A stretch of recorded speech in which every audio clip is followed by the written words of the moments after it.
Hello everybody! So today we're talking about something that I thought was pretty easy, pretty straightforward. Turns out it's not. And that is how to properly wash your hair. Now, if you're anything like me, wet hair, put some shampoo in it, rinse it out, you're done. But I found out that if you really want to kind of like maximize the potential of your shampoo, if you're worried about hair loss, and if you just want to improve the quality of your hair, there's a few steps that you should be taking and a few things that you should also be changing. Just small alterations able to help you achieve amazing, thick, fuller, healthier looking hair. For those of you guys who don't know, I actually work in a salon, so I've picked up a few tips and tricks on how to properly wash your hair. So today I'm going to be sharing with you guys 6 mistakes you're making when you're washing your hair. That's weird, I should have done it like that.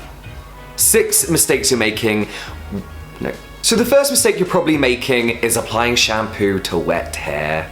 Now, of course, you do apply shampoo to wet hair, but if you're like me and you use product daily, you spray your hair daily, then you should be applying shampoo to dry hair initially. What this is going to do is break down all that product in your hair, making it super easy to rinse out. Especially if you're one of these people who wash your hair maybe once every other day or maybe 3 times a week, then your hair can get quite a big buildup of product.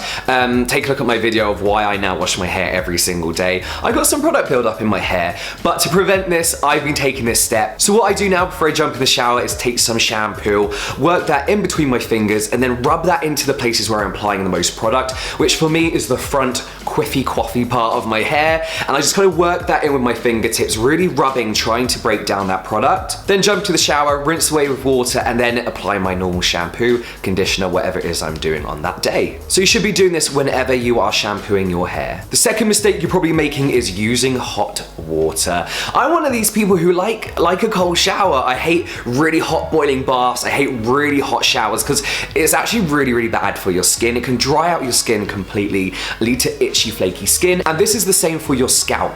So really hot water is actually very drying for the scalp, like I mentioned. So it actually makes the natural oils from your scalp kind of like strip away. It can make your scalp really itchy and flaky, generally just really irritated. And as well as your scalp, it's actually really bad for your hair. So it weakens your hair, it makes it easier to break, and it weakens the roots as well. So if you do take boiling hot showers or really hot showers, just turn your temperature down a little bit. You want to be in between really boiling hot and freezing cold. Lukewarm, I believe it's called.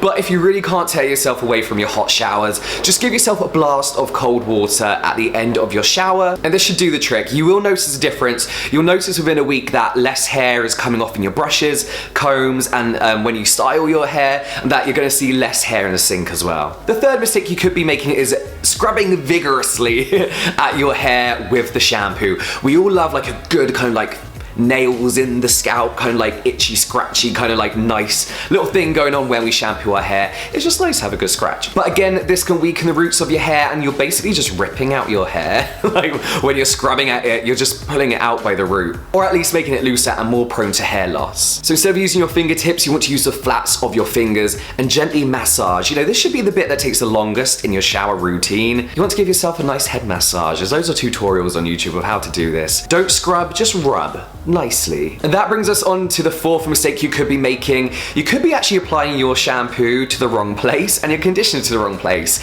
Wrong place, it just goes on your hair, right? It does, that's exactly where, but shampoo should only be applied to the roots and the mid-lengths, and then conditioner should be applied to the mid-lengths and the ends. Now, shampoo should only be applied to the roots and the mid-lengths because this is more about cleansing. We want to be cleansing away excess oils that build up at the roots of our hair into the mid-lengths, washing that away, and also just nourishing and helping the roots of our hair. The ends of our hair is the bit of hair that tends to have gone through a lot. Heat damage, damage from the sun, just drying out from overwashing, things like that. So we don't want to use too much shampoo in the ends because it could really dry out our ends. But that is where conditioner comes in. Conditioner should be applied to the mid-lengths of your hair and then the tips of your hair, so the ends of your hair. And this is because conditioner's main job is to condition and moisture your hair. So conditioner is going to put that moisture back into the ends of our hair. Applying conditioner to the roots can just kind of give us a build-up of excess oil that we don't really want in our hair. So to recap, shampoo at the roots to the mid-lengths, then conditioner mid-lengths to the ends. The fifth mistake you could be making is towel drying your hair. This is something I used to do all the time until I did notice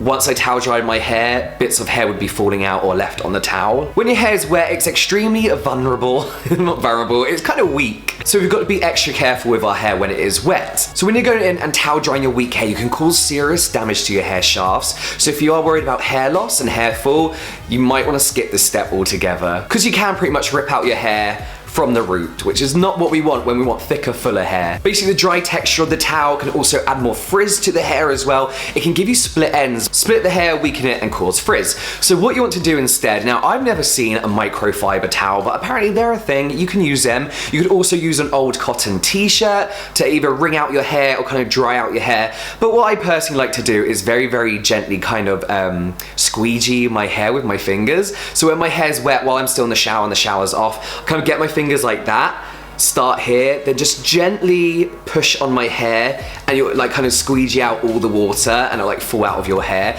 Again, as I mentioned, be very, very gentle, because you don't want to kind of like rip out your hair and, you know, attack it like that. So you want to be really, really gentle. And I find that this is enough, and it's just easy to go in and blow dry your hair. The final mistake you could be making again in the styling stage is brushing your hair when it's wet. Again, it's something I used to do all the time because it just makes sense to, you know, it's nice to get out all those tangles. But as I mentioned, wet hair is extremely